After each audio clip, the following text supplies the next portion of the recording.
महेश्वर शिव और त्रिदेवों को हानि पहुंचा सके। महादेव का अपमान करके तूने अपने आप को दंडित करवाने की भूमिका रच दी है। ले देख यमलोक का मार्ग।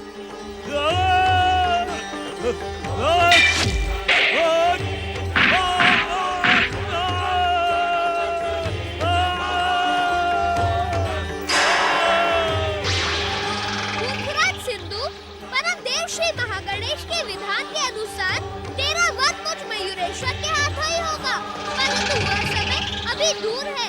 तेरी इच्छा पर मैंने तुझे यमलोक का मार्ग दिखा दिया। अब मेरी इच्छा पर तू सागर के अतल तल में अचेत रहकर अपने अंत की प्रतीक्षा कर।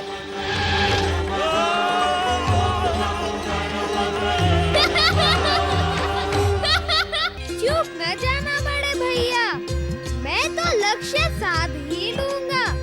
यदि तुम चूक गए तो हिमाचल वाले यही कहेंगे कि छोटा भाई तो चतुर है, परंतु बड़ा भाई शिव शिव शिव शिव।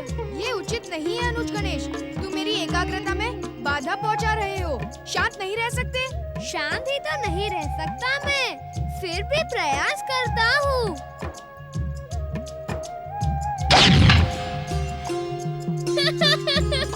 धन्य हो बड़े भैया, धन्य हो। क्या आपको महर्षि अगस्त्य के आश्रम में धनुर्विद्या की शिक्षा दी जाती थी? अब बातें बनाना बंद करो अनुज और अपना लक्ष्य साधो। मैं तो यही खड़े खड़े लक्ष्य वेध सकता हूँ बड़े भैया। यहाँ से लक्ष्य नहीं साधेगा गौरीपुत्र। साधक के मन में साधना के प्रति समर्पण हो तो लक्ष्य अपने आप ही सज जाता है भैया। सूर्यदेव रक्षा करे, रक्षा करे, सूर्यदेव रक्षा करे। भैया कार्तिकेय, क्या तुमने भी वही सुना जो मैंने सुना? तुमने क्या सुना अनुज गणेश? क्या तुम्हें समुद्र में डूबते हुए किसी दैत्य की चीत्कार सुनाई नहीं दी? सुनाई तो दी, परंतु तुम यहाँ समझ नहीं पाए कि वह दुष्ट दैत्य कौन था। क्यों कार्तिकेय भैया?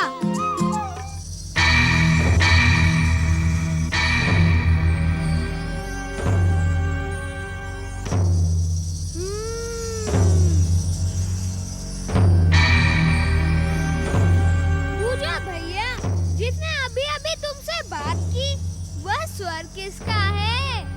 ये हमारे समान कोई बालक है। वही जो तुम्हें शैल पर्वत से कैलाश लाया था, जिसने तुम्हें माता पिता के दर्शन करवाए थे। तुम उसे ही भूल गए बड़े भैया? तो तुम मयूरेश्वर हो? आओ भैया, शीघ्र प्रकट हो, मेरे गले से लग जाओ। मैं तुमसे मिलने के लिए कब से व्याकुल था। कार्तिकेय भैया, आखिर तो मेरे साथ रहे थे, परंतु व्याकुल थे मयूरेश्वर से मिलने के लिए। धन्य हो भैया, धन्य हो। नहीं नहीं, ऐसी बात नहीं है गौरीपुत्र, तुम दोनों मुझे समान रूप से प्रिय हो। हाँ, मयूरेश्वर तो मुझसे अधिक प्रिय होगा ही, क्योंकि तुम्हारा मयूर पहले पहल इन्हें ही लेकर तुम्हारे पास आया था, है ना भैया? तुम दोनों मिलकर अपने बड़े भाई से परिहास करना चाहते हो? मैं इस परिहास को समाप्त करता हूँ बड़े भैया। गौरीपुत्र श्री गणेश, भैया कार्तिकेय, मेरे मयूरेश्वर अवतार का आधा उद्देश्य पूर्ण हो चुका है। अब मैं आधा उद्देश्य तो शेष है ना मयूरेश्वर। तुमने सूर्य देव से वरदान प्राप्त सिंधु दैत्य का उद्धार करने के लिए ही अवतार धारण किया है, इतना तो मैं जानता हूँ। इसलिए सिंधु का अंत होने तक तुम्हें हमारे साथ ही रहना पड़ेगा। इस समय तुम हमें छोड़कर नहीं जा सकते। परम देव श्री महागणेश के इच्छा अनुसार मैं तब तक अदृश्य ही रहूंगा, जब तक सिंधु दैत्य पुनः अपने वरदान का दुरुपयोग करने के लिए उपस्थित नहीं हो जाता। लंबे समय से माता पार्वती कैलाश पर नहीं है, तुम सब भी यहाँ हो। अब तुम तीनों कैलाश जाकर वहाँ का सूनापन दूर करो। मेरा तुमसे यही अनुरोध है। चलो भैया, माता पार्वती को लेकर पिताश्री की सेवा में पहुंचो। मयूरेश्वर का कथन उचित है गौरीपुत्र। अब तुम्हें माताश्री को लेकर शीघ्र ही कैलाश पहुंचना चाहिए और मैं श्रीशैल पर्वत की ओर प्रस्थान करूंगा। नहीं भैया, मैं तुम्हें नहीं जाने दूंगा। अब मेरे जाने का निर्णय तो माताश्री और पिताश्री ही करेंगे। यदि वे अनुमति नहीं देंगे तो भला मैं कैसे जा सकता हूँ? मैं माताश्री और पिताश्री से निवेदन करूंगा कि वे तुम्हें जाने की अनुमति ना दें। तुम तो जानते हो एकदंत कि मैं गुरुदेव की आज्ञा लिए बिना ही कैलाश चलाया था। अब ऐसे में उनसे अधिक समय तक दूर रहना उचित नहीं होगा। अर्थात तुमने श्रीशैल लौटने का दृढ़ निश्चय कर लिया है। मैं समझ गया। क्या समझ गए गौरीपुत्र? यही कि तुमने मयूरेश्वर से जो कुछ भी कहा वह सत्य था। मेरे प्रति तुम्हारे मन में तनिक भी प्रेम नहीं है। तुम मयूरेश्वर के लिए व्याकुल थे और व्याकुल हो। तुम उसी से मिलने के लिए यहाँ आए थे। नहीं गणपति, ये तुम्हारी भूल है। परमदेव श्री महागणेश के सभी अवतार मुझे अत्यंत प्रिय हैं। अब जब तक तुम मुझे जाने की अनुमति नहीं दोगे तब तक मैं नहीं जाऊंगा। मैं तुम्हारे प्रेम की परीक्षा ले रहा था भैया। मैं तुम्हारे सच्चे प्रेम को जानता हूँ। गुरु से अधिक समय तक दूर रहना अनुचित है। मैं अपनी इच्छाओं को रोक सकता हूँ, परंतु तुम्हारे भविष्य से खिलवाड़ नहीं कर सकता। गुरुदेव के समीप जाने से पहले हमें कैलाश चलना होगा और कैलाश जाने से पहले हमें नानाश्री और नानीश्री की अनुमति लेनी होगी। चलो। तनिक ठहरे भैया।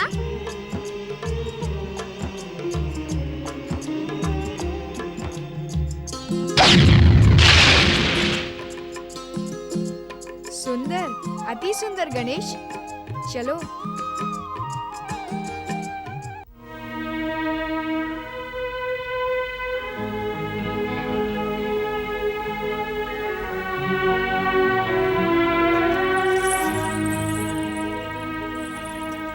हिमाचल छोड़कर जाने का मन तो नहीं करता, परंतु कैलाश का सूनापन दूर करने के लिए अब तो जाना आवश्यक है। मुझे आज की नहीं पुत्र, कल की चिंता है। कल ये सारा हिमाचल एकदम सूना हो जाएगा।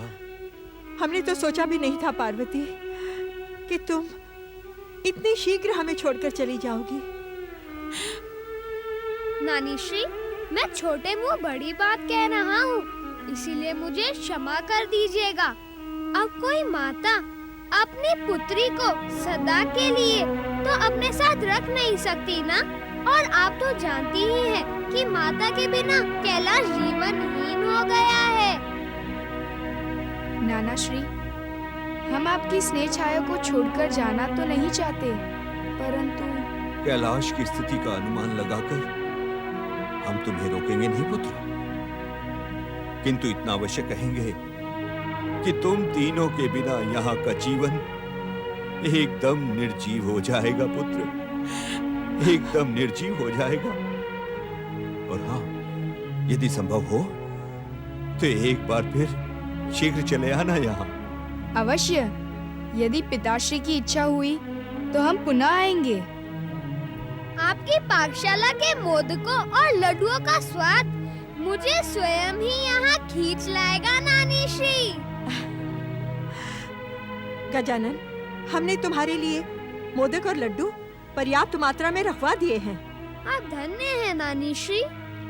आप हमारा जिस प्रकार ध्यान रखती थी वह हम कभी भूल नहीं सकते। यदि मुझसे कोई भूल हुई हो तो। नहीं नहीं नहीं, तुम भूल कर ही नहीं सकते गजानन। अपने भैया कार्तिकेय का वचन तुम्हें स्मरण रखना होगा गजानन। तुम्हें शीघ्र ही हिमाचल लौट कर आना है। मेरी पाकशाला तुम्हारी प्रतीक्षा करेगी। जो आ गया नानी श्री। प्रणाम नानी श्री। प्रणाम नाना श्री। दीर्घायु हो पुत्र।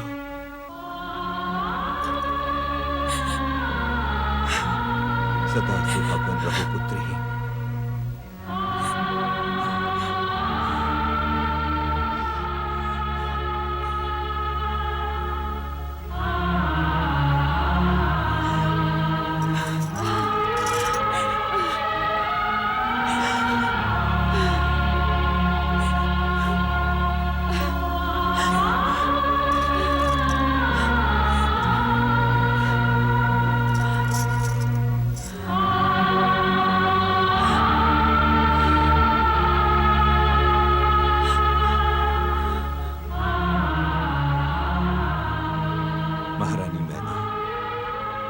अब इनकी स्मृति और प्रतीक्षा में ही हमें समय काटना होगा। इनके बिना एक पल का भी समय काटना बहुत कठिन है महाराज। हाँ महारानी, जैसी महादेव की इच्छा। प्रतीक्षा के पल तो हमें महादेव के चरणों में ही समर्पित करने होंगे। अवश्य स्वामी, महादेव हमें प्रतीक्षा करने की योग्य शक्ति दे। ओम महागणेशाय नमः। ओम परमदेवाय नमः। ओम विश्वकर्ताय नमः।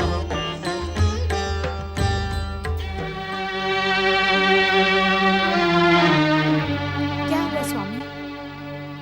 देवी अदिति, अवश्य ही हमसे कोई भयंकर भूल हो गई है।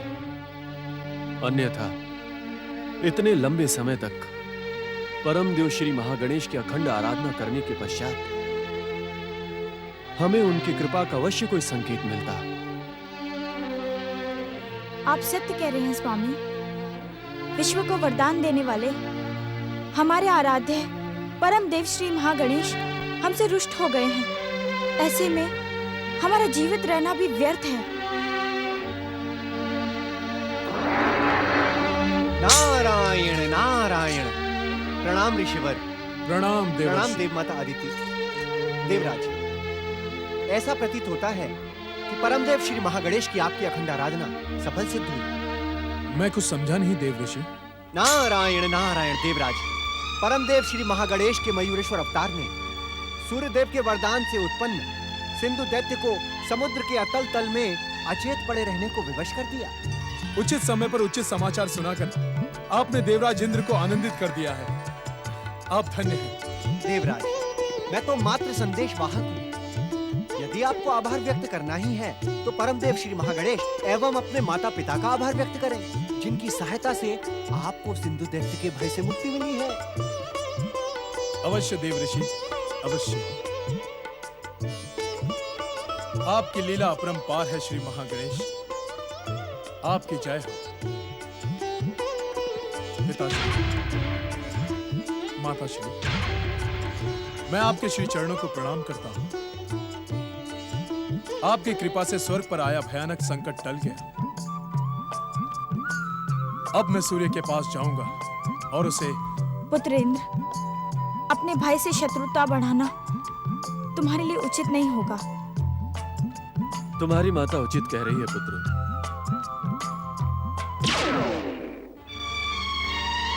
हमें इंद्र को रोकना होगा स्वामी।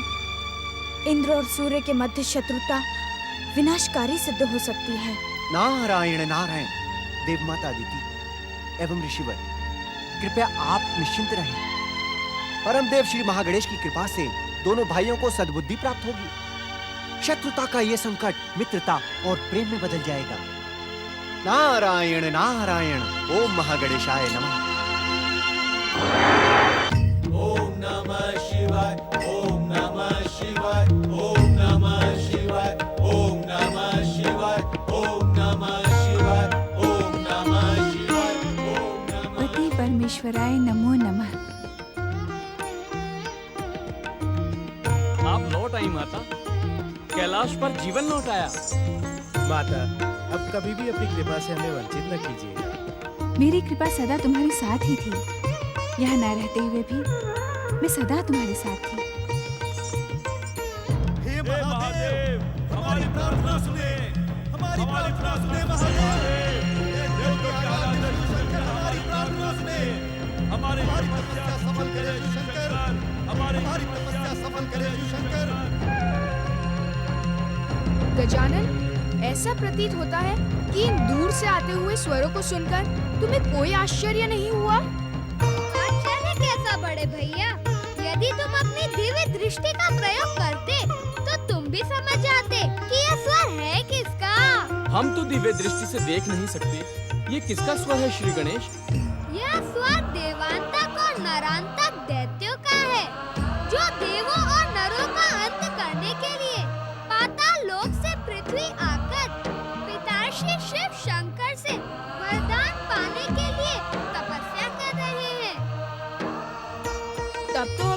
पिताश्री को सावधान करना होगा। किस लिए सावधान करना होगा कार्तिकेय? देवों और नरों का अंत करने वाले इन दुष्टों को पिताश्री वरदान देने ही न जाएं। इस बात के लिए माताश्री। आप कैसी बातें कर रहे हो भैया? क्या महादेव कभी असावधान रह सकते